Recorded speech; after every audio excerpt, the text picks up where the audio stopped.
మూసేశారు. దయచేసి మధ్యన దారి వదలాలమ్మా. లేవాల, మధ్యన ఉన్న వారు లేవాలి, లైన్గా సర్దుకోవాలి. అమ్మ దారి వదలాలమ్మా. అబ్బాయి ఎవరో లేపండి, అమ్మగారు కూడా అక్కడ సర్దుకోవాలి. మున్నమ్మగారు ముందు సర్దుకోండి అమ్మ. ఒకవేళ మీరు పురుషులు అయ్యా ముందుకు సర్దుకోండి, మీకు స్థలం ఉంది. ఓకే అమ్మ, ముందు సర్దుకోండి కొద్దిగా.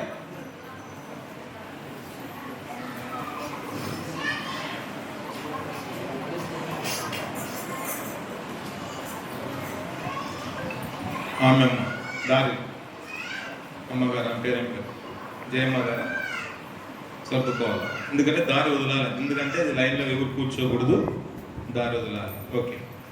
క్రీస్తునందు ప్రేమైన దేవుని బిడలారా, ఈ యొక్క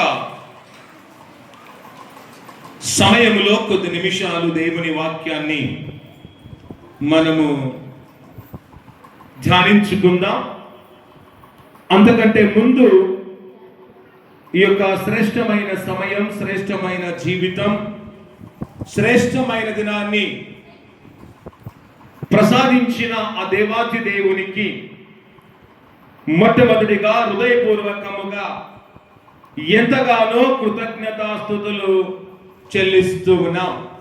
అదేవిధంగా లోకములో ఎన్నో పనులున్నప్పటికీ ఆ పనులన్నిటినీ పెంటతో సమానముగా ఎంచుకొని ఓపికతో, విశ్వాసముతో, నిరీక్షణతో, ఆశాభావముతో ప్రభు సన్నిధిలో కూర్చున్న మీకందరికీ మన ప్రభువైన యేసుక్రీస్తు నామమున మీకందరికీ శుభములు తెలియజేస్తూ ఉన్నాం. క్రీస్తునందు ప్రేమైన దేవుని బిడ్డలారా, అందరూ బాగున్నారా? చెప్పండి అమ్మ, బాగున్నారా? ఓకే. మనమందరము బాగున్నామంటే దానికి కారకుడు ఎవరు? దేవుడు. అందును బట్టి గట్టిగా చప్పట్లు కొడుతూ దేవుని గట్టిగా మరి ఎక్కువగా అభినందించాలని ప్రభు నామమున తెలియజేస్తూ ఉన్నాం. క్రీస్తునందు ప్రేమైన దైవ జనాంగమా, నేటి సమయానికి, నేటి ఆరాధన కార్యక్రమానికి ఏర్పాటు చేయబడిన వాక్య భాగాన్ని చదవగా మనమందరము విన్నాం. అలాగే ఈ యొక్క ఆరాధన కార్యక్రమానికి, ఈ యొక్క శ్రేష్టమైన సమయానికి, ఈ యొక్క శ్రేష్టమైన దినానికి ఏర్పాటు చేయబడిన ధ్యానాంశము మనలో దురాలోచనలు ఉంటే అనే ధ్యానాంశంపై కొద్ది నిమిషాలు దేవుని వాక్యాన్ని మనము ధ్యానించబోతూ ఉన్నాం.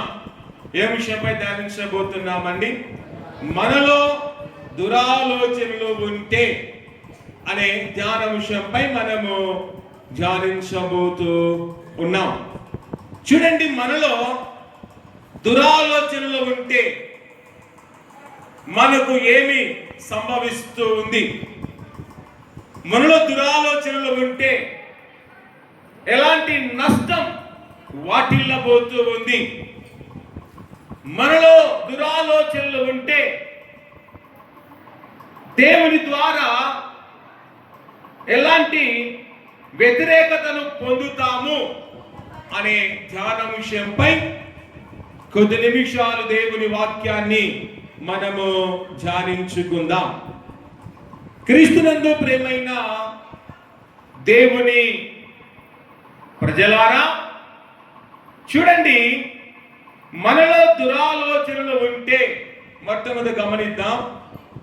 మనలో దురాలోచనలు ఉంటే పరిశుద్ధులు కాలేము.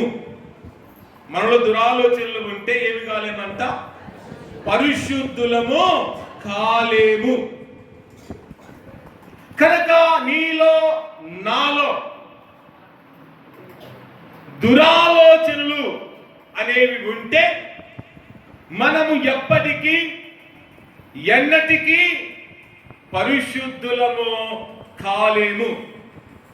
మనము పరిశుద్ధులము కావాలి అంటే మన మనము పవిత్రులుగా కావాలి అంటే మనలో ఉన్న దురాలోచనలను తొలగించుకోవాలి. మనలో ఉన్న దురాలోచనలు ఎప్పుడైతే మనము తొలగించుకుంటామో, ఎప్పుడైతే మన దురాలోచనలు వదిలిపెడతామో, ఎప్పుడైతే మనలో దురాలోచనలు విసర్జిస్తామో అప్పుడు మనము పరిశుద్ధులవుతాం.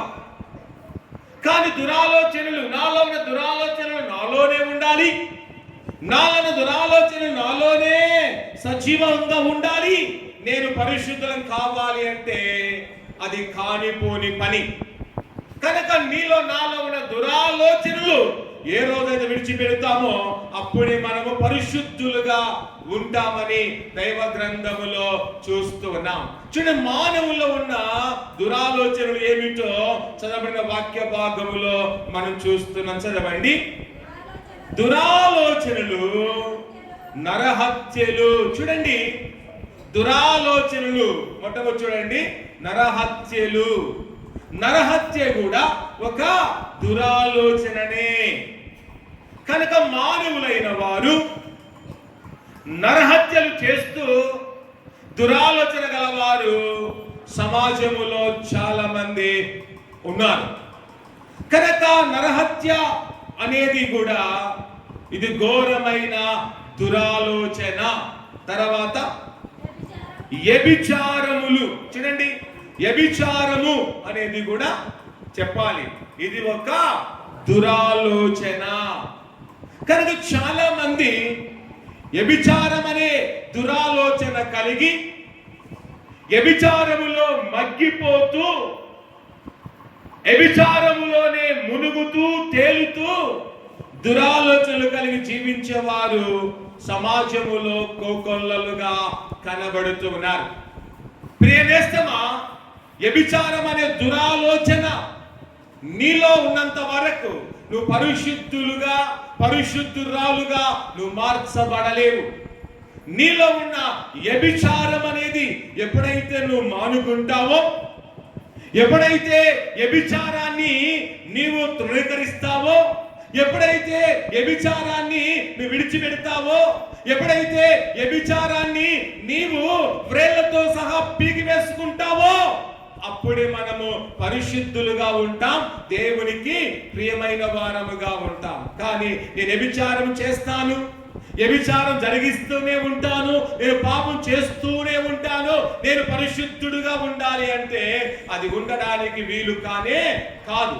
అందుకే నీ నాలో తెలుసో తెలియక వ్యభిచారం అనే ఊబిలో పడిపోతున్నామేమో, వ్యభిచారం అనే ఆ కుంపటిలను పడి ఉండి అవమానానికి లోనవుతున్నావేమో, వ్యభిచారం అనే కుంపటిలో పడి మగ్గి కాలిపోతూ ఉంటే ఈ సమయములో నీలో ఉన్న భయంకరమైన దురాలోచన, భయంకరమైన ఆ పాడు బుద్ధి, భయంకరమైన ఆ చెడ్డ బుద్ధిని ఈ దినాన వదిలి దేవుని చెంతలోనికి చేరి పరిశుద్ధులుగా ప్రభు ద్వారా మార్చబడాలి.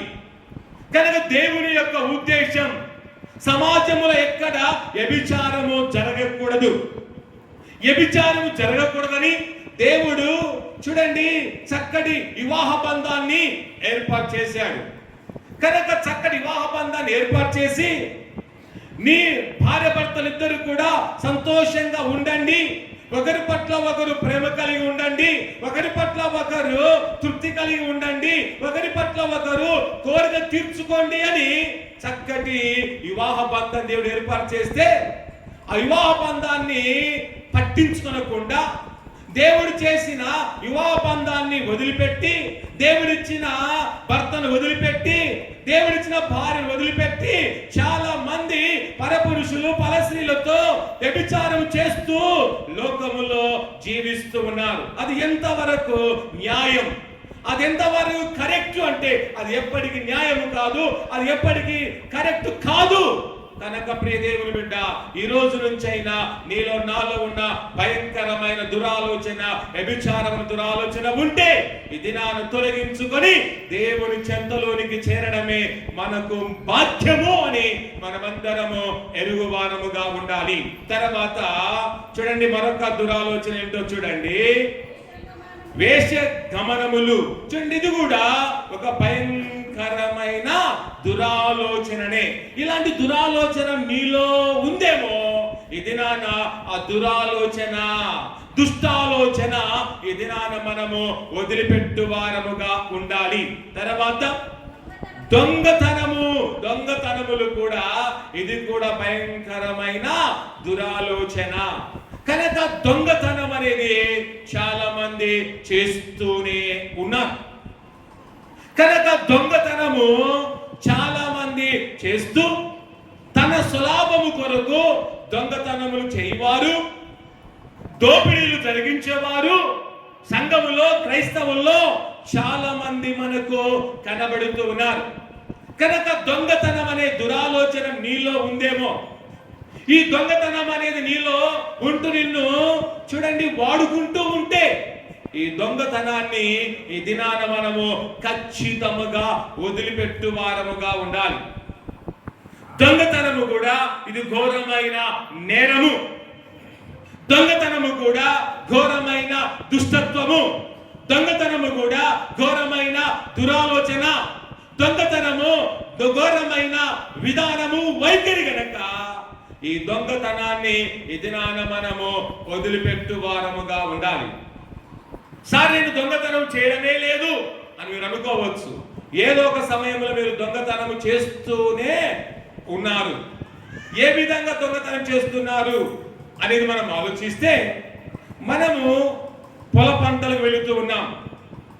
చక్కగా పొల పంటలకు వెళ్ళి ఆ పొల పనులు ముగించుకొని మరలా సాయంకాల వేళలో వస్తూ ఉన్నాం అనుకోండి.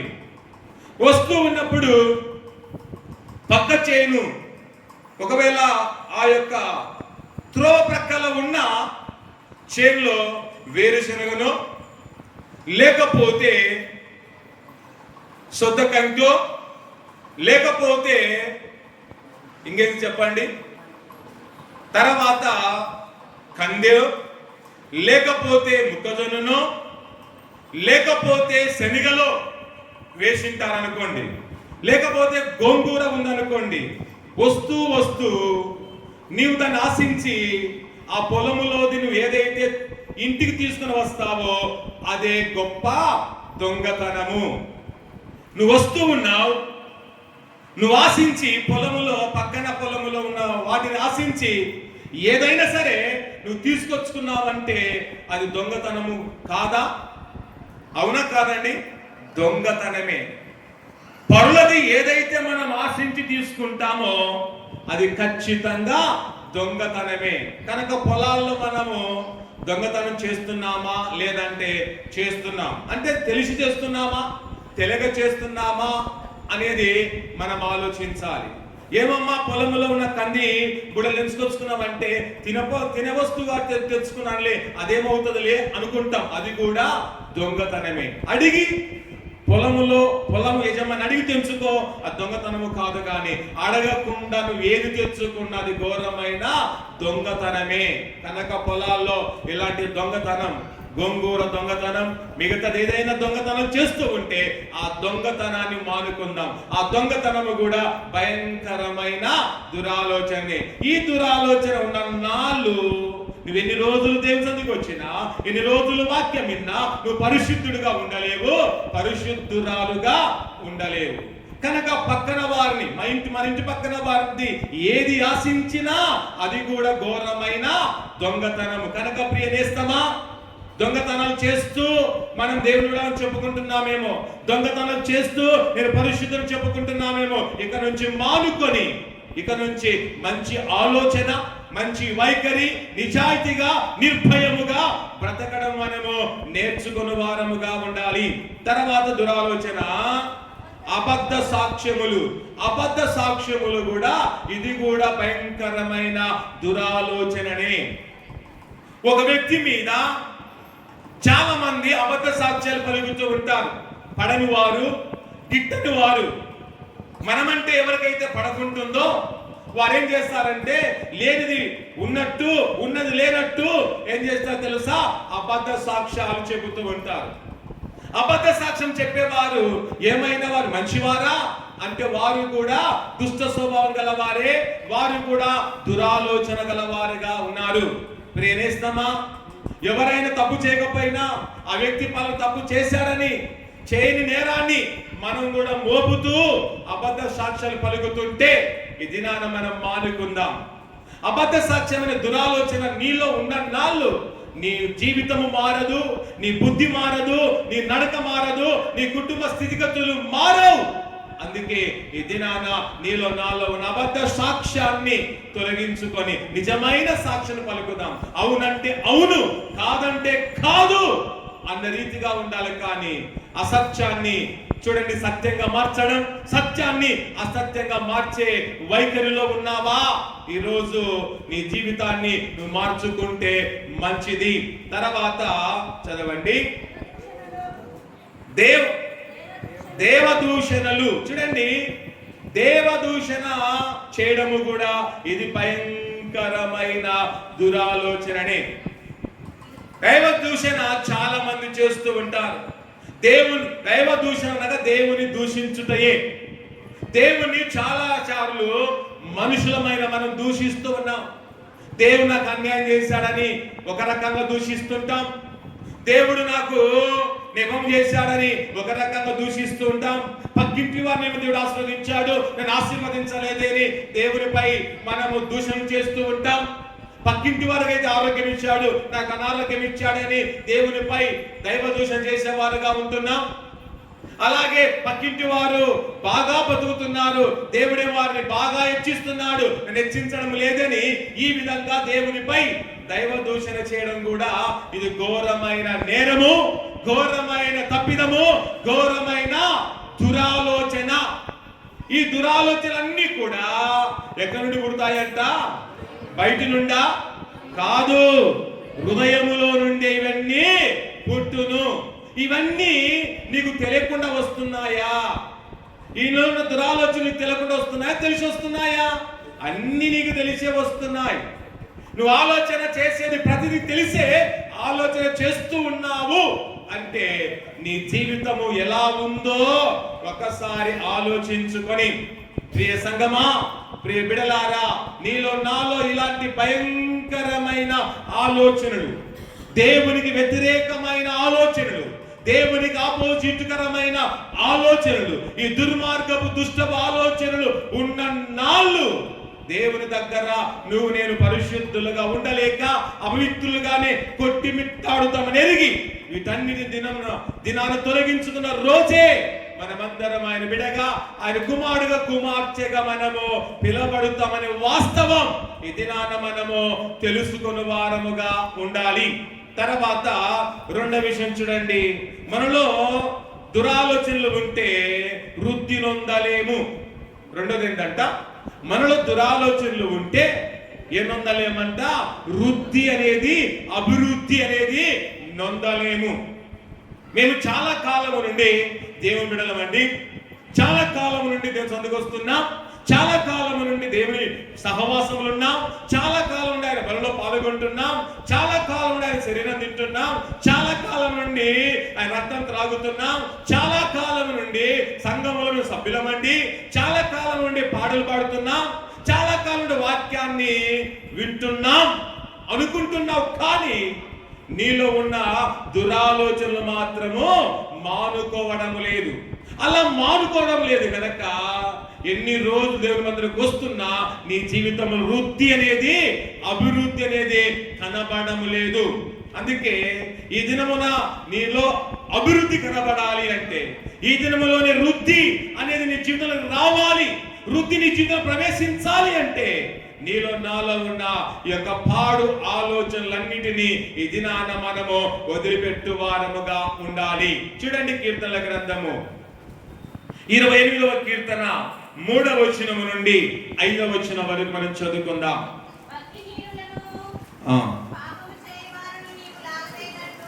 భక్తిహీనులను పాపము చేయువారిని నీవు లాగివేయినట్లు నన్ను లాగివేయకుము.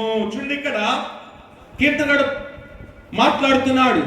భక్తిహీనులు పాపము చేయి వారిని నీవు లాగివేయినట్లు నన్ను లాగివేయకుము.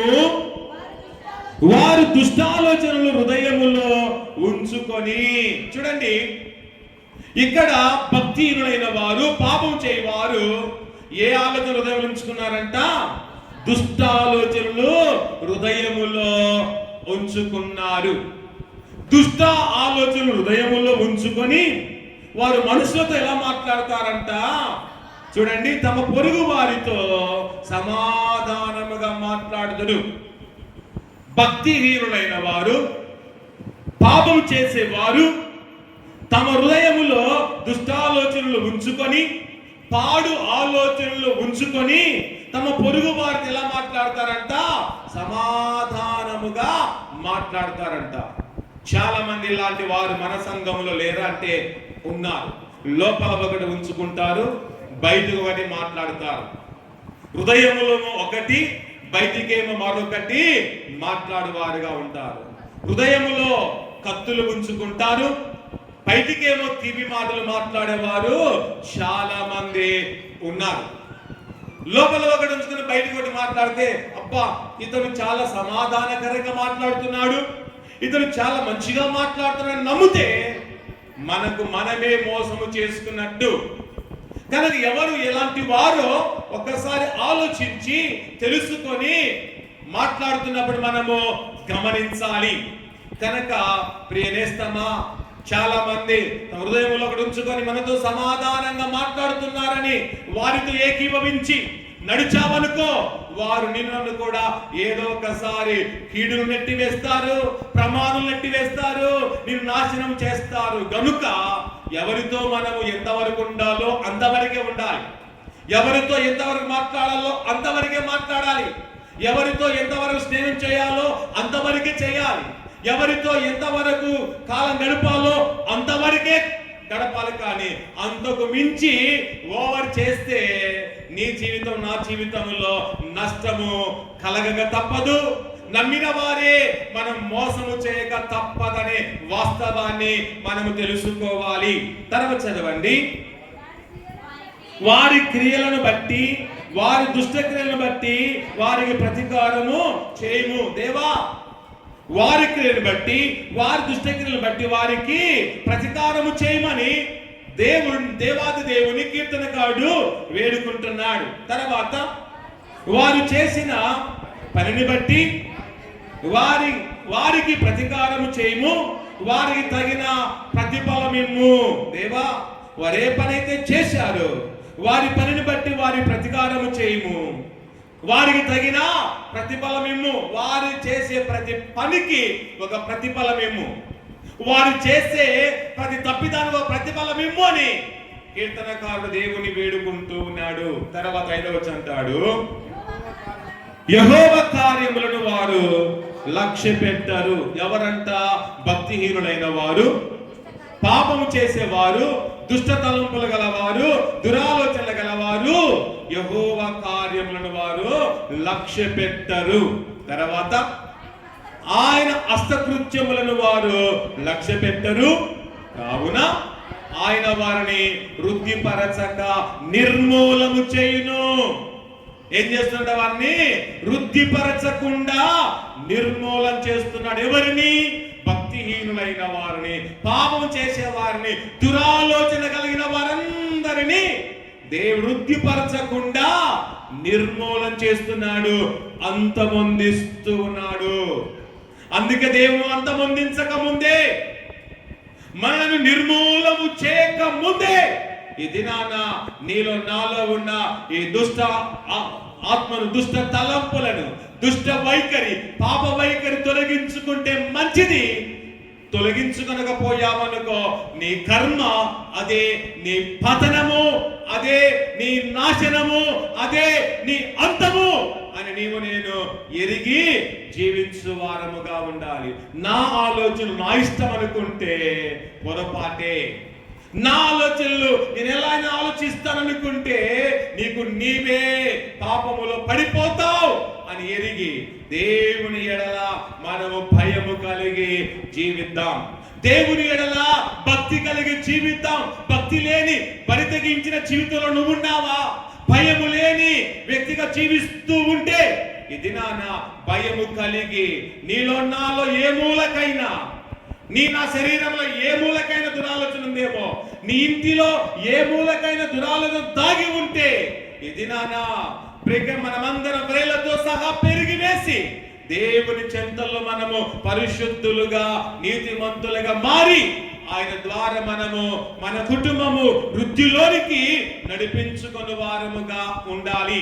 తర్వాత మూడవ విషయం చూడండి, మనలో దురాలోచనలు ఉంటే దేవుణ్ణి మనము సంతోషపరచలేము. ఏం చేయలేమంటమ్మా? మనలో దురాలోచనలు ఉంటే ఎవరు సంతోషపరచలేము? దేవుని మాత్రం మనము ఎప్పటికీ సంతోషపరచలేము. నీలో దురాలోచనలు ఉంటే మనుషులు సంతోషపరచవచ్చేమో. నీలో చెడు ఆలోచనలు ఉన్నాయనుకో, నువ్వు మనుషులు సంతోషపరచవచ్చు. స్త్రీ అయితే పురుషులు సంతోషపరచవచ్చు, పురుషుడైతే దురాలోచన వలన స్త్రీని కూడా సంతోషపరచవచ్చేమో. కానీ దేవుని మాత్రము నువ్వు ఎన్నటికీ నీ తప్పుడు ఆలోచన వలన దేవునికి ఎప్పుడు నువ్వు సంతోషాన్ని ఇవ్వలేవు. నువ్వు దేవునికి సంతోషం ఇవ్వాలి అంటే నీ హృదయం ఎంత పవిత్రంగా ఉండాలో ఒకసారి ఆలోచించాలి. నువ్వు దేవునికి నీ నుండి సంతోషం కావాలి అంటే నువ్వు ఎంతగా నిజాయితీగా ఉంటేనే దేవుని పట్ల సంతోషిస్తాడు. కానీ నీవే అన్నట్టుగా జీవిస్తే, నాకు నేనే అన్నట్టుగా జీవిస్తే, నేనే హీరో అనుకుంటే, నీవే హీరో అనుకుంటే ఎప్పటికీ దేవుడు నిన్ను బట్టి నన్ను బట్టి ఆయన సంతోషించడు.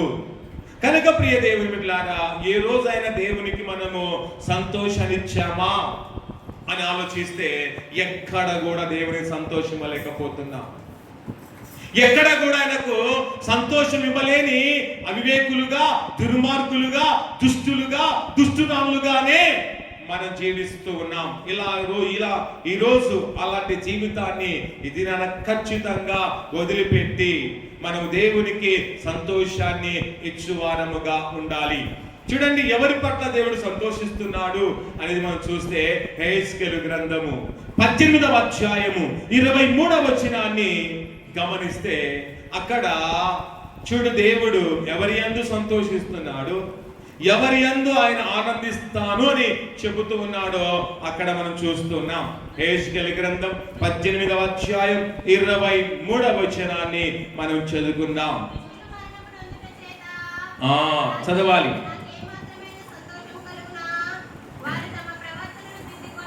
దుష్టులు మరణమునందుట చేత నాకేమాత్రమైన సంతోషము కలుగునా. చూడండి, దుష్టులైన వారు మరణమునందుట దేవునికి సంతోషం అండి? చెప్పండి, సంతోషమా? సంతోషము కాదు అంటున్నాడు. దుష్టులు మరణమునందుట దేవునికి ఎంత మాత్రమో సంతోషము కలగదు. తర్వాత అంటాడు, వారు తమ ప్రవర్తన దిద్దుకొని బ్రతుకుటయే నాకు సంతోషము. ఏది సంతోషం అండి? దుష్టులు తమ ప్రవర్తన దిద్దుకొని బ్రతుకుటయే సంతోషము. కనుక మనం కూడా మన ప్రవర్తన దిద్దుకొని బ్రతుకుట సంతోషం. మన ప్రవర్తన మార్చుకొని బ్రతుకుట దేవుని సంతోషం. మన ఆలోచనలు మార్చుకొని బ్రతుకుట దేవునికి సంతోషం. మన యొక్క నడవడికను మార్చుకొని బ్రతుకుట దేవునికి సంతోషం. మన పడగను మార్చుకొని బ్రతుకుట దేవునికి సంతోషం. నీలో నాలో చూపును మార్చుకొని బ్రతుకుట దేవునికి సంతోషం. మనలో ఉన్న మోహం చూపును చూడండి మానుకొనుట దేవునికి సంతోషం. కనుక ఇలాంటి వైఖరి కలిగి జీవిస్తే దేవుడు నీ పట్ల నా పట్ల తప్పక సంతోషిస్తాడు. కానీ ఇలాంటి వైఖరి లేకుండా నేను దుష్టునిగానే ఉంటా, నేను దుష్టత్వంలోనే జీవిస్తా, నేను దురాలోచనలు కలిగే జీవిస్తా అంటే ఎప్పుడు కూడా దేవుని నా పట్ల సంతోషించే దేవుడు కాదు. నీవు దురాలోచనలు కలిగి ఉంటే ఆయనను ఖచ్చితంగా ఇసిరి కొట్టేవాడుగా ఉన్నాడు. దురాలోచన నీలో ఉంటే ఏదో ఒక రోజు అనుభవం అనేది నీ మీద వేస్తాడు. అప్పుడు నువ్వంతమైపోతావు, నీ బిడ్డలు కూడా అంతమవ్వడానికి ఆస్కారం ఉంది. కనుక ప్రియ దేవుని బిడ్డలారా, దేవుడు నన్ను ఏం చేయగలరు అనుకుంటావు? ఆయన ఏమైనా చేయగలడు. ఎందుకంటే ఆయన ఆకాశం అందున్నాడు, నువ్వు భూమి మీద ఉన్నావు. ఒక్కసారి త్రొక్కితే నువ్వు పాతాళానికి వెళ్తావు అనేది ఆలోచించు. దేవుడు ఎక్కడున్నాలే, దేవుడు నన్ను ఏం చేయగలడని నువ్వు విర్రవీగుతున్నావేమో, దేవుడు ఏం చేయగలడని నీవు అనుకుంటున్నావు. కానీ ఏమైనా చేయగల సమర్థుడు ఆయన. నీ జీవితం నా జీవితాన్ని తలకిందులు చేయగలడు. నీ జీవితం నా జీవితాన్ని ఏదైనా చేయగల అత్యున్నతమైన దేవుడు. మన జీవితము ఆయన చేతుల్లో ఎలా ఉందంటే ఒక కీలు బొమ్మలాగా ఉంది. కీలు బొమ్మను మనం ఎలా ఆడిస్తే అలా ఆడుతుంది. అలాగే మనం కూడా ఆయన చేతుల్లో కీలు బొమ్మలను ఆయన మనం ఎలా ఆడిస్తే మనము ఆడాల్సిందే. ఎలా ఆడిస్తే అలా మనం ఖచ్చితంగా ఆడాలి. ఎందుకంటే మనం కలగజేసిన వాడు ఆయనే, మన సృష్టికర్త ఆయన. కనుక ఆయన చెప్పినట్ట మనము నడవక తప్పదు. నేను నడవనన్నామనుకో, నా యొక్క ఎముకలు విరిచి సమాధికి పంపివేస్తాడు. ఆయన మాట వినని నువ్వు అనుకున్నావు అనుకో, నేను వినంటే నీ మెడ విరిచి సమాధులు నెట్టివేస్తాడు. ఆయన మాటను వినను నాకేంటి అనుకున్నావు అనుకో, నన్ను నా నడుము విరిచి దేవుడు సమాధిలో పూడ్చిపెడతాడని ఎరిగి జాగ్రత్తగా ఉందాం. ఇచ్చిన జీవితాన్ని నాశనం చేసుకోద్దండి. ఇచ్చిన జీవితాన్ని అత్యంతరంగా ముగించుకోనకుండా దీర్ఘాయుష్యవంతులుగా జీవించాలి అంటే దేవుని దయాదాక్షిణ్యము మనకు కావాలి అనే విషయాన్ని మనము ఎరిగి బ్రతుకువారుగా ఉండాలి. అందుకే దురాలోచన నీలో ఉంటే ఎప్పటికి మనం దేవుణ్ణి సంతోషపరచలేము.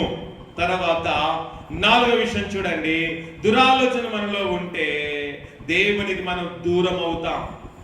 దురాలోచనలు ఉంటే ఏమవుతాం అంటాము? దేవునికి దూరం అవుతాం. కానీ దగ్గర అవుతామా? దగ్గర కాము. నీలో ఉన్న తప్పుడు ఆలోచన వల్ల దేవునికి దూరం అవుతావు, కానీ దేవునికి దగ్గరికి కావు.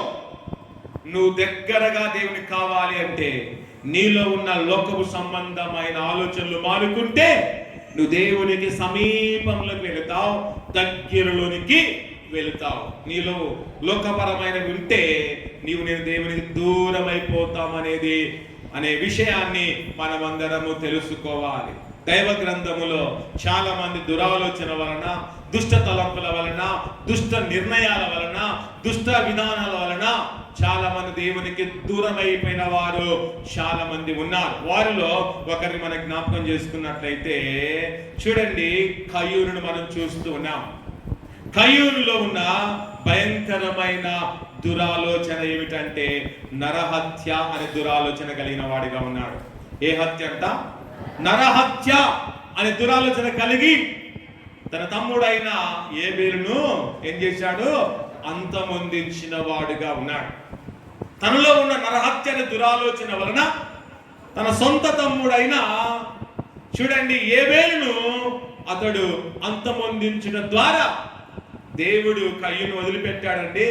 వదిలిపెట్టలేదు. వదిలిపెట్టకుండా కయ్యూనికి ఇచ్చిన శాపం, కయ్యూని మీదకి వచ్చిన దేవుని ఉగ్రత విపరీతమైన ఉగ్రత. కయ్యూని మీదకి వచ్చిన దేవుని శాపం చెప్పలేనంత శాపం అతని మీదికి దిగి వచ్చింది. అతని మీదికి దేవుని యొక్క ఉగ్రత, దేవుని శాపం రాగా కయ్యూను దేశదిమ్మరిగా మారిపోయిన వాడిగా ఉన్నాడు. దేవునికి కయ్యూను దూరమైపోయిన వాడిగా ఉన్నాడు. దేవుని సన్నిధికి దూరమైపోయిన వాడిగా ఉన్నాడు. ఒకప్పుడు నరహత్య చేయనప్పుడు, దురాలోచనలు లేనప్పుడు తమ్ముడు అన్న కలిసి ఎక్కడికి వచ్చారండి?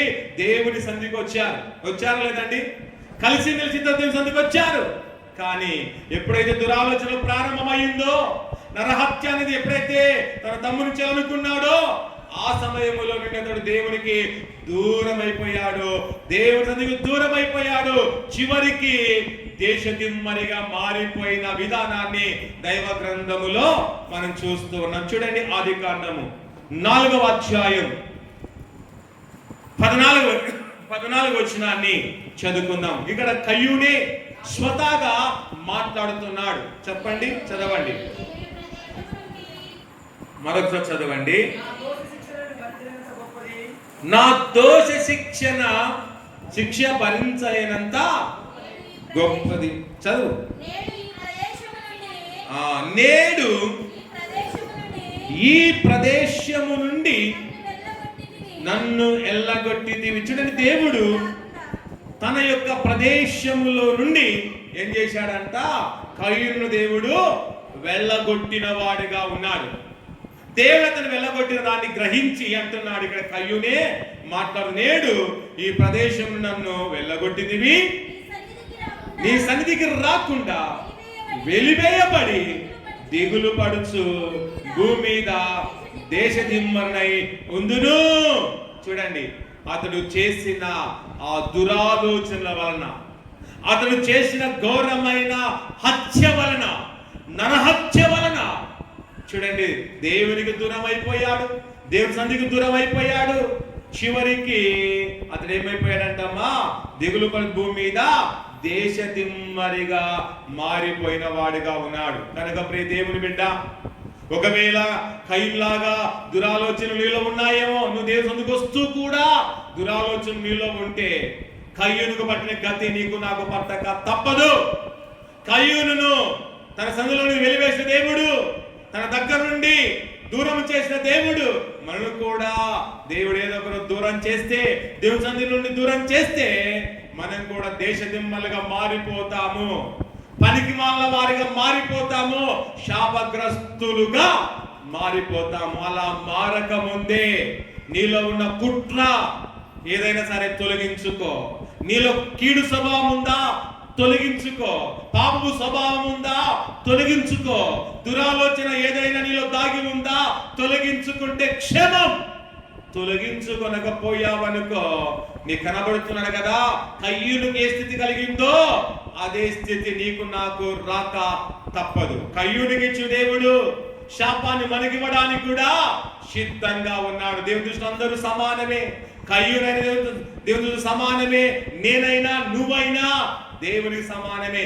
ఆశీర్వాదం ఇచ్చుటలో సమానమే, శాపం ఇచ్చుటలో కూడా అందరము సమానమే. అయ్యో, ఇతడు కొద్ది అధికారం కలిగిన వాడే, ఇతని శాపం తగ్గిద్దాం అనుకోడు. ఇతనికి పలుకుబడింది సంఘములో, శాపం తగ్గిద్దాం అనుకుంటాడా? అనుకోడు. ఇతడు సంఘములో ఒక పెద్దగా ఉన్నాడు, ఇతనికి శాపం తగ్గిద్దాం అనుకుంటాడా? పెద్ద అయినా సరే, నువ్వు మినిస్టర్ అయినా సరే, ప్రధాని అయినా సరే, ఇచ్చే శాపాన్ని ఇచ్చేస్తాడు. తర్వాత నీ బ్రతుకు ఎలా మారిపోతుందో ఒకసారి ఆలోచించాలి. దేవుని శాపం వస్తే నీ అధికారం ఆపలేదు, దేవుని శాపం వస్తే నీ మీదికి నీ డబ్బు ఆపలేదు, అధికారం వస్తే చూడండి ఆయన శాపం నీ మీదకి వస్తే ఏది కూడా ఆపలేదని ఎరిగి, అందుకే శాపం అనేది రాకముందే మన మనసును మార్చుకుందాం, మన తలంపులు మార్చుకొని దేవునికి లోబడి జీవిస్తూ నమ్మకమైన దేవుని బిడ్డగా ఈ లోకములో బ్రతకడము ఎంతైనా అవసరత. తర్వాత 5వ విషయం చూడండి, దురాలోచనలో ఉంటే రక్షణ విడుదల పొందలేము. ఏం పొందలేమంటమ్మా? మనలో దురాలోచనలు ఉంటే రక్షణ పొందలేము, విడుదల అనేది పొందలేము. రక్షణ పొందాలన్నా, నీవు విడుదల పొందాలన్నా నువ్వు చాలా చక్కగా జీవిస్తేనే నువ్వు ఇవన్నీ పొందుతావు. నేను వంకటింకరగా జీవిస్తా, నేను చక్కగా నడవను, నేను వంకటింకర మార్గంలో వెళ్తా, నేను నడిచేదే వంకర మార్గములో, నేను ఆలోచించేదే వంకర ఆలోచననే, నా బుద్ధే వంకర బుద్ధి అనుకుంటే నీవు నేను ఎప్పుడు రక్షణ పొందలేము, దేవుని యొక్క విడుదల కాపుదల పొందలేము. ఇవన్నీ మానుకున్న రోజే దేవునికి రక్షణ ఇవ్వడానికి సంసిద్ధముగా ఉన్నాడు. చూడండి యెషయా ఒకసారి ఇర్మియా గ్రంథము 4వ అధ్యాయం 14వ వచనాన్ని గమనిస్తే అక్కడ దేవాది దేవుడు యెరూషలేమునకు సెలవిస్తున్న మాట అక్కడ చూస్తున్నాం. యెరూషలేమా అని ప్రభు సెలవిస్తూ మాట్లాడుతున్నాడు. ఏమని మాట్లాడుతున్నా చదవండి. యెరూషలేమా, నీవు రక్షింపబడినట్లు నీ హృదయములో నుండి ఏం కడిగి వేసుకోవాలంట అండి? చెడుతనమును కడిగి వేసుకొనుము అంటున్నాడు. యెరూషలేమా, నీవు రక్షింపబడినట్లు నీ హృదయములో నుండి చెడుతనమును కడిగి వేసుకొనుము అని యెరూషలేమునకు దేవుడు సెలవిస్తూ ఉన్నాడు. ఆ యొక్క పట్టణాన్ని రక్షించడానికి దేవుడు ఇష్టపడుతున్నాడు. కానీ ఆ యొక్క పట్టణములో, ఆ పట్టణము హృదయములో ఏముందంట? చెడుతనం అనేది ఉందా లేదండి? ఉంది. అక్కడ ప్రభు చెప్తున్నాడు కదా, ఏం చెబుతున్నారు మరొకసారి చదవండి.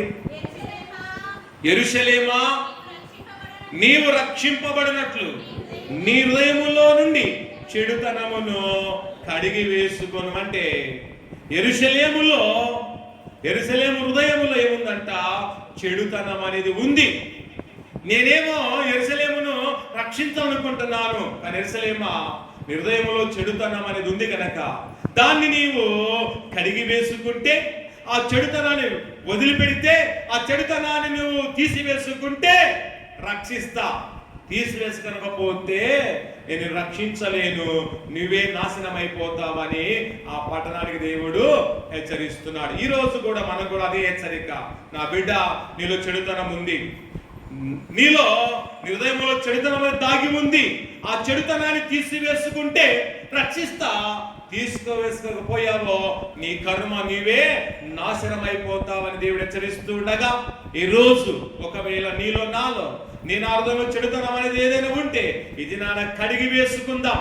పవిత్రులుగా మార్చబడి ఆయన నామంలో రక్షింపబడి ఆయన నామంలో గొప్ప విడుదల పొందుకొని, ఆయన నామంలో రక్షణ ఆనందాన్ని పొందుకొని, ఆయన నామంలో రక్షణ కృపను పొందుకొని మనం ముందుకు వెళ్ళి ఆయన ద్వారా రక్షింపబడి కాపాడబడి పరిశుద్ధమైన మార్గములో మనము నడుచువారముగా ఉండాలి. తర్వాత చివరి గమనిస్తే, దురాలోచన మనలో ఉంటే జయ జీవితము పొందలేము. ఏం పొందలేమంటమ్మా?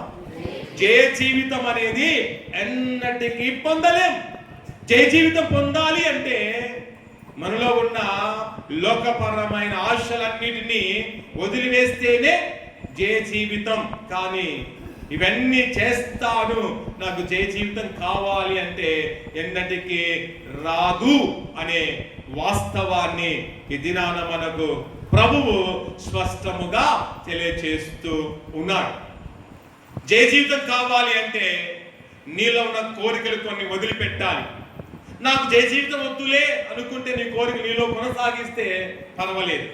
కానీ జయ జీవితం కావాలి అంటే నీలో నాలో ఉన్నవన్నీ కొన్ని విడిచిపెడితేనే జయ జీవితం నీ నా వెంట వస్తూ ఉంది. దైవ గ్రంథములో ఒక వ్యక్తిని మనకు జ్ఞాపకం చేసుకున్నట్లయితే చూడండి, ఆది కాండము 39వ అధ్యాయం 7వ వచనం 9వ వచనం చూస్తే అక్కడ మనకు యేషేపు కనబడుతూ ఉన్నాడు.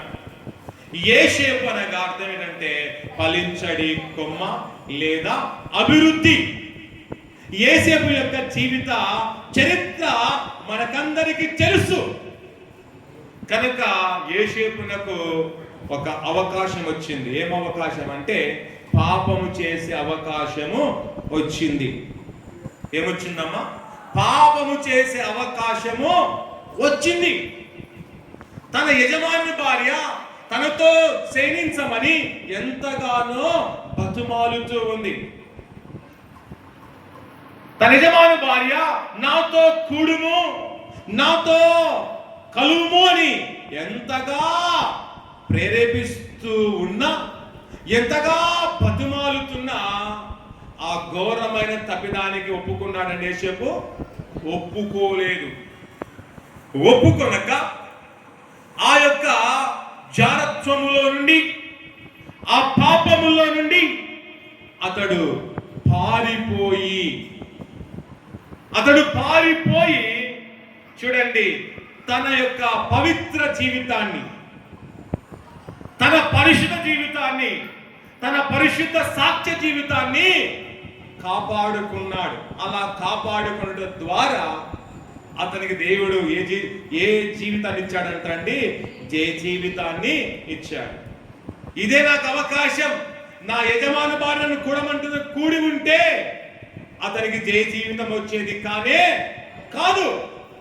చూడండి, పాపాన్ని తృణీకరించాడు.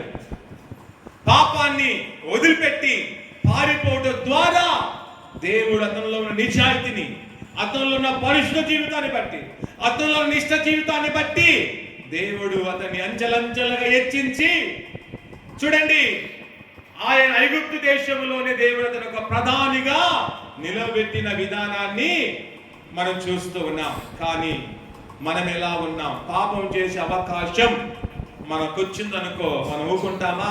ఎప్పుడు దొరుకుతుందా అప్పుడు అవకాశం వస్తుందా, ఎప్పుడు పాపం చేద్దామా అనే ఆలోచనలే మన ఆలోచనలు. ఏ స్త్రీ పిలుస్తుంది, ఎప్పుడు ఆమెతో కూడుదామనే ఈ దుర్మార్గపు ఆలోచనలు తప్ప మరొక ఆలోచనలు మనకు ఉండవు. ఏ పురుషుడు నాకు రమ్మంటాడా, ఎప్పుడు కూడుదామనే ఆలోచనలు తప్ప మరొక ఆలోచనలు చాలా మందిలో ఉండవు. ఇలాంటి ఆలోచనలు నీలో ఉన్న నాళ్ళు నీ జీవితము జయ జీవితంగా మారదు. ఏసేపుకు పాపం అవకాశం వచ్చినా వద్దు, ఈ జీవితం నాకొద్దు, ఈ బ్రతుకు నాకొద్దు అని, ఈ సుఖము నాకొద్దు అని పారిపోయి దేవుని ఎదుట పరిశుద్ధుడిగా మార్చబడాడు కనుక దేవుడు అతన్ని ప్రేమించి మరలా అతనికి మంచి జీవితాన్ని ఇచ్చి ఉన్నతమైన శిఖరాలలో యేసేపును నిలబెట్టిన దేవుడు మనకు నిలబెడతాడని నమ్మి నమ్మకముగా మనం జీవిద్దాం. పాపం చేయడానికి కుక్క జొల్లు కార్చేవారు చాలా మంది ఉన్నారు. పాపం చేయడానికి గుంట నక్కలు ఎదురు చూసినట్టుగా పాపం చేయడానికి అలా ఎదురు చూసేవారు చాలా మంది ఉన్నారు. పాపం చేయడానికి ఊర కుక్కలు ఎదురు చూసినట్టుగా మనుషులైన వారు పాపం చేయడానికి కుక్కల్లాగా తిరిగే సమాజం లోకములో చాలా మంది ఉన్నారు. ఏమి బ్రతుకు? పాపం చేసే బ్రతుకేనా? అది బ్రతుకు కానే కాదు. పాపం చేసే ప్రతివాడు పందితో సమానం. పాపం చేసే ప్రతివాడు పనికి మాలిన వాడే. పాపం చేసే ప్రతివాడు వాడు మనిషి కాదు, మృగమని జ్ఞాపకం చేసుకొని పాపములో ఉన్న వాడితో సాంగత్యం చేస్తే నువ్వు మృగమే. పాపములో వాడు ఉన్నాడు తెలిసి కూడా వానితో సహవాసం చేస్తే నీవు కూడా ఘోరమైన పాపివే అని జ్ఞాపకం చేసుకోవాలి. ఒకడు పాపం చేసి తెలిసి కూడా వానితోనే సహవాసం చేస్తారు. ఒక స్త్రీ పాపం చేసి తెలిసి ఆమెతోనే సహవాసం చేసి మంతనాలు చేసేవారు చాలా మంది ఉన్నారు. చాలా మంది మధ్యవర్తులు కూడా ఉంటారు. ఇక్కడ అక్కడ కలపడం ఇదేమైనా బోగరు పనే? ఇలాంటి బోగరు పనులు చేసేవారు కూడా సమాజంలో చాలా మంది ఉన్నారు. జాగ్రత్త, నీవు దేవుని ఎదుట ఉన్నావు, దేవుడిని చూస్తున్నాడు, నీ క్రియలు చూస్తున్న, తలంపులు చూస్తున్న. జాగ్రత్తగా ఉండకపోయావనుకో నీ తలను 4 ముక్కలు చేయగలను నమ్మి ఈ రోజు నుండి మనమందరము కూడా దేవుని ఎదుట పరిశుద్ధులుగా ఉంటూ యేసేపు జయ జీవితం పొందాడు, మనం కూడా జయ జీవితాన్ని పొందుకొని దేవుని బిడ్డగా మనము జీవిస్తూ ముందుకు మనము కొనసాగుదాం. ఈ సమయంలో ఒక విషయం గమనించాలి. ఉప్పు తింటే బీపీ వస్తుంది మనకు తెలుసు. వస్తుందా లేదండి? బీపీ ఉన్న వారు ఉప్పు తింటే ఏమంటారు? అబ్బా నాకు బీపీ ఉందబ్బా, కొంచెం తక్కువ తినాలంటారు. ఉప్పు తింటే బీపీ వస్తుందని తెలుసు. చక్కెర తింటే షుగర్ వస్తుందని తెలుసు. పాపం చేస్తే మరణం వస్తుందని తెలుసా లేదా? తెలుసుకోవాలి. పాపం వలన వచ్చు జీతము మరణమే కనుక నువ్వు పాపం చేస్తే మరణం వస్తుంది. చక్కెర తింటే షుగర్ వచ్చినట్టుగా, ఉప్పు తింటే నీకు బీపీ వచ్చినట్టుగా పాపం చేస్తే నీకు మరణము తప్పదు. నువ్వు పాపం చేస్తున్నావు అనుకో, మరణాన్ని ఎదుట ఉంచుకొని పాపం చేస్తున్నావు. ఎంతో దూరం లేదు పాపం చేస్తున్నావు అంటే ఎప్పుడు నిన్ను మరణము ప్రాప్తిస్తుందో తెలియదు కనుక జాగ్రత్త పడి నమ్మకంగా ఉందాం. నువ్వు చేసే పాపం వలన నీ పిల్లలకు శాపం తేవద్దండి. నువ్వు చేసే పాపం వలన మరణం నొందిపోతావు. నీ కుటుంబ పరిస్థితి ఏమిటో ఒకసారి ఆలోచించండి. కుటుంబ యజమానుడు పాపం చేస్తున్నాడు, పాపం చేసి మరణించాడు అనుకోండి, అప్పుడు కుటుంబం ఏమిటి, ఆ కుటుంబ పరిస్థితి ఏమిటో ఒకసారి ఆలోచించాలి. స్త్రీ అయినా పురుషుడైనా ఆలోచించండి. నమ్ముకున్న కుటుంబం ఉంది, నీపై ఆధారపడిన ఒక కుటుంబం ఉంది, నిన్ను నమ్ముకున్న నీ కన్నబిడ్డలు ఉన్నారు, నిన్ను నమ్ముకున్న నీ భర్త ఉన్నాడు, నిన్ను నమ్ముకున్న నీ భార్య ఉంది, నిన్ను నమ్ముకున్న రక్త సంబంధికులు ఉన్నారు. కానీ వీళ్ళందరినీ గురించి నువ్వు ఆలోచించకుండా కొద్దిపాటి సంతోషం కొరకు పాపం చేసి నువ్వు మరణం అవుతే నీ మరణం తర్వాత నీ కుటుంబ స్థితి ఏమిటో ఒకసారి ఆలోచిస్తున్నావా? ఆలోచించాలి. కనుక దేవుడు మంచి కుటుంబం, మంచి ఫ్యామిలీ ఇచ్చినప్పుడు కుటుంబం గురించి కూడా ఆలోచించాలి. కుటుంబం ఎలా ఉంది, నేను లేకపోతే నా కుటుంబ పరిస్థితి ఏంటి, నా బిడ్డల పరిస్థితి ఏమిటి అని ఆలోచిస్తే నువ్వు కొద్దిగానైనా బాగుపడతావు. ఆలోచించకుండా పశువులాగా, వింత పశువులాగా చేసిన తప్పులు చేస్తూ చేస్తూ ఉన్నావనుకో శాపం వస్తుంది. అప్పుడు నీ పిల్లలు, నా పిల్లలు బికారులుగా మారిపోతారు. ఎదిగి జాగ్రత్తగా బ్రతుకుదాం, నిష్ఠతగా బ్రతికి దురాలోచనలు ఏవైనా నీలో ఉంటే, ఇంతవరకు చెప్పిన ఆలోచనలు కాకుండా ఇంకా వేరేటి ఆలోచన నీలో ఉన్నాయేమో చెప్పలేము. ఒక్కొక్కరిలో ఒక టాలెంట్ని బట్టి వేరే వేరే ఆలోచనలు ఉండొచ్చు. ఇది టెక్నిక్ కాలం. ఎప్పుడు ఎవరిలో ఎలాంటి ఆలోచనలు పుడతారో నాకు తెలియదు, మనకు తెలియదు. కనుక ఎలాంటి దురాలోచనలు ఏమైనా ఉంటే, నీ సొంత ఆలోచన ఏమైనా ఉంటే మానుకొని ప్రభు యొక్క ఆలోచన ప్రకారంగా జీవిద్దాం. దేవుని బిడ్డగా జీవిస్తూ క్షేమకరంగా ఆయనలో ఉందాం, అభివృద్ధి పొందుదాం. దేవునికి దయదాక్షలు పొందుకొని విశ్వాస, నిరీక్షణ, ఆశాభావంతో మనము ముందుకు కొనసాగు వారముగా ఉందాం. ప్రార్థించుకుందాం. తలలు వంచండి, ప్రార్థించిన దేవుడి చిన్నతమైన తన కరుణ, తన కటాక్షత, తన సన్నిధి కాంతి సమయంలో పొందుకొని ముందుకు, దేవా మాలో దురాలోచనలు ఉంటే ఎలాంటి విధానం వెళ్ళిపోతామో మీరు మాకు చెప్పారు. ఆ మాటని విని మాట ప్రకారంగా జీవించే కృప, భాగ్యం, వాక్యాన్ని కట్టుబడే తత్వం, నీకు కట్టుబడే తత్వాన్ని మాకును మా సంఘానికి ప్రసాదించుమని ఈ సమయంలో దేవునితో మనం పశ్చాత్తాపడదాం. అందరూ కూడా 10 నిమిషాలు ప్రార్థిద్దాం. అయ్యా, నిజంగా నాలో దురాలోచనలు ఉన్నాయి ప్రభువా. ఈ దురాలోచన వలన నీకు దూరం అయిపోతున్నాం, నీ సన్నిధికి దూరం అయిపోతున్నా. అభివృద్ధి లేదు, సంతోషము లేదు అయ్యా, రక్షణ లేదు అయ్యా, నీతని బ్రతుకు మాలో లేదు. ఈ దినాన మాకు అనుగ్రహించమని కొద్ది క్షణాలైన ప్రభుని అడుగుదాం. అందరి కళ్ళు మూయండి, ఎవరు కూడా అటు చూడొద్దండి. ఇది చాలా విలువైన సమయం. ఈ సమయం పశ్చాత్తాపడే సమయం కనుక దయచేసి ప్రార్థన చేసుకుందాం. నాలో దురాలోచనలు ఉన్నాయో ప్రభా, అయ్యా నాకు తెలియని దురాలోచనలు కూడా ఏమైనా ఉన్నాయేమో, ఇవన్నీ ఏలుతూ ఉంటే ఇది నేను అడుగుతున్నాను ప్రభా, క్షమించు. నన్ను నాయనా క్షమించి నాకు రక్షణ, కాపుదల, ఆనందం, ఆశీర్వాదం, ఆదరణ, సమాధానం మీరు మాకు ప్రసాదించుమని ఈ సమయాన్ని దేవుని అడుగుదాం. దేవానికి స్తోత్రాలు. ప్రార్థిద్దాం. మనం కళ్ళు మూసుకోండి, అందరు కళ్ళు మూసుకోవాలి. స్త్రీలు, పురుషులు అందరూ కూడా. ఎందుకు వచ్చాం దేవుని మందిరానికి? అందరం దేవునికి వచ్చాం కనుక ప్రార్థన కానీ కళ్ళు మూసుకొని మనం ప్రార్థిస్తూ ఏకీభవించడమే మనకు మేలు నమ్మి ఇస్తూ ఉండగా ప్రార్థన. దేవానికే వందనాలు, దేవానికే కృతజ్ఞత అని మన దేవుని స్తుతిస్తూ కొని ఆడుతూ ఆయన బిడ్డగా మనమందరము కొనసాగుదాం. దేవా మా ప్రభువానికే స్తోత్రాలని ప్రార్థిస్తూ ఉండగా మన మధ్యలో ఉన్న అలాంటి సమయంలో మన మధ్యలో ఉన్న వారందరూ కూడా అలా ప్రార్థిస్తూ దేవుణ్ణి స్తుతిస్తూ ఘనపరుస్తూ మనమందరము ముందుకు వెళదాం. ఓ ప్రభువా నీకే స్తోత్రములు, ఓ ప్రభువా నీకే వందనాలు, ఓ ప్రభువా నీకు కృతజ్ఞతలు ప్రార్థిస్తుండగా మన మధ్యలో ఉన్న మేరమ్మ గారు చిన్ని ప్రార్థనలో వారు నడిపిస్తారు.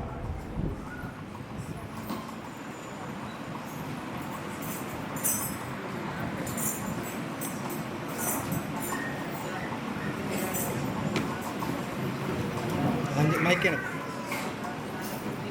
ఈ వస్తారు.